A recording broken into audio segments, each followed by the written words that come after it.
Béninoises et Béninois, chers compatriotes, l'heure est grave.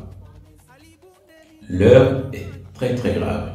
Nous savons tous que le 12 janvier 2021, la Commission électorale nationale autonome, en application de la Constitution modifiée et du Code électoral, a sorti un communiqué donnant la liste des pièces à fournir aux candidats qui souhaitaient aller aux élections présidentielles dans notre pays. Nous savons tous que dans cette liste, il y a une demande de parrainage à fournir.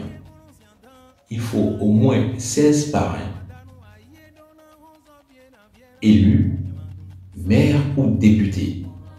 Il n'y a aucune loi, il n'y a aucune disposition légale qui dicte comment aller rechercher ces parrains.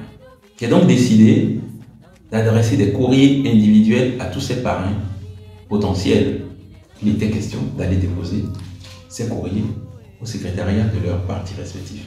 Nous avons été reçus au secrétariat du parti Union Progressiste, où les courriers que nous avons adressés aux maires et aux élus ont été acceptés. Après, nous sommes dirigés vers le bloc républicain, où ces courriers ont été refusés, au motif qu'il fallait adresser notre courrier au secrétaire général du parti. Nous sommes donc repartis et revenus avec un courrier adressé au secrétaire général, mais toujours avec les plis individuels à leurs élus. Nous sommes donc fait et conduire à nouveau, au motif qu'il fallait adresser la demande de parrainage au secrétaire général du bloc républicain. Souvenez-vous que l'Union progressiste avait déjà dit, elle aussi, qu'il fallait être adoubé par un parti politique avant qu'il ne nous parraine. Nous avons décidé d'éprouver le système et de démontrer qu'il n'est pas bon. C'est pour cela que nous avons commencé par demander au président de la République des assises nationales avec le manifeste du CODER, des assises qu'il a naturellement refusées. Nous avons ensuite fait un recours pour contrôle de constitutionnalité du parrainage. 2 recours d'ailleurs au contrôle de constitutionnalité du parrainage. Ces recours ont été refusés. La Cour s'étant déclarée incompétente. Béninoises, chers compatriotes, nous savons tous que lors des élections communales ici, à cause d'un blocage, ils ont été obligés de fabriquer à l'Assemblée nationale une loi interprétative et complétive afin de pouvoir s'en sortir.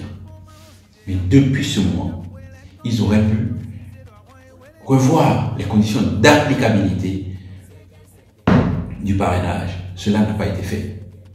Aujourd'hui, ce sont les partis politiques qui font la loi. Ce n'est pas possible. Ce n'est pas possible dans notre pays que cela se passe ici. L'Union progressiste décide de ne pas donner de parrainage aux candidats qui n'ont pas de parti. Alors que nous avons dit à la Cour constitutionnelle que ces lois-là nous obligent à faire des associations avec des gens avec qui nous n'avons pas envie de faire des associations. La Cour constitutionnelle s'est déclarée incompétente. Mais la loi 1901 est une loi qui n'est pas négociable. L'Union progressiste ne peut pas nous obliger à adresser notre demande de parrainage sous le couvert d'un autre parti. Ce n'est pas dans notre constitution, ce n'est pas dans le code électoral. La deuxième chose, le bloc républicain, à qui nous avons fini par aller déposer la demande de parrainage au secrétaire général du parti et qu'ils ont fini par accepter, n'a pas le droit de faire ça non plus. Le bloc républicain n'a pas le droit de nous demander d'envoyer la demande de parrainage au secrétaire général. Ce n'est pas lui qui choisit les parrains. Ce n'est pas lui qui doit décider de qui doit être parrain. Donc nous sommes en train de vous dire là que tout ce que vous pensiez, tout ce qui était dit, que le parrainage a été centralisé, c'est une réalité. Les parrainages ont été centralisés et ce ne sont pas les députés et les maires qui vont nous parrainer, qui vont parrainer. Mais ce n'est pas ce que dit la loi. Il est important que cela soit su au Bénin et dans le monde entier.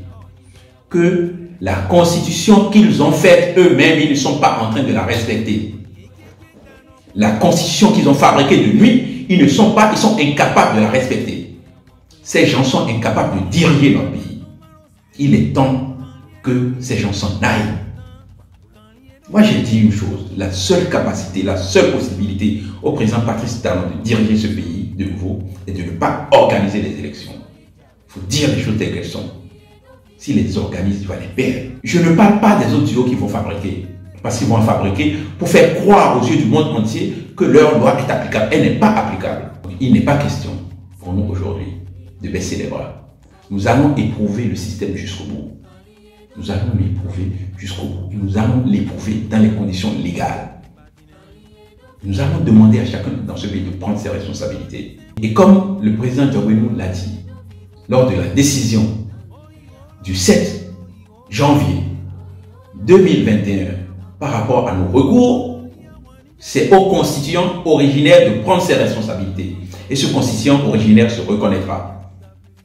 Nous n'allons pas baisser les bras dans ce pays. Mes chers amis, il est évident que cette loi a été faite pour accompagner le président Patrice Talon dans un fauteuil à la présidence de la République sans second tour. Et c'est pour cela qu'il parle bien de chaos.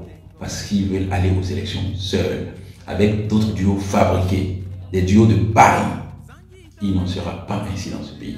Nous allons utiliser les voies et moyens que nous confère notre constitution, même modifier, même violer, pour agir.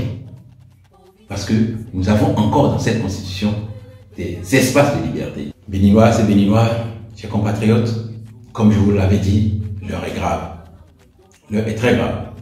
Il n'est pas question pour nous de rester là les bras croisés.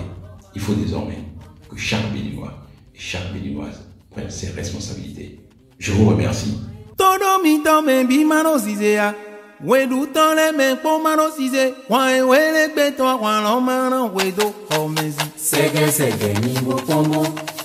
Sege sege ni mo pon, wa ewele pe to wa lo ma.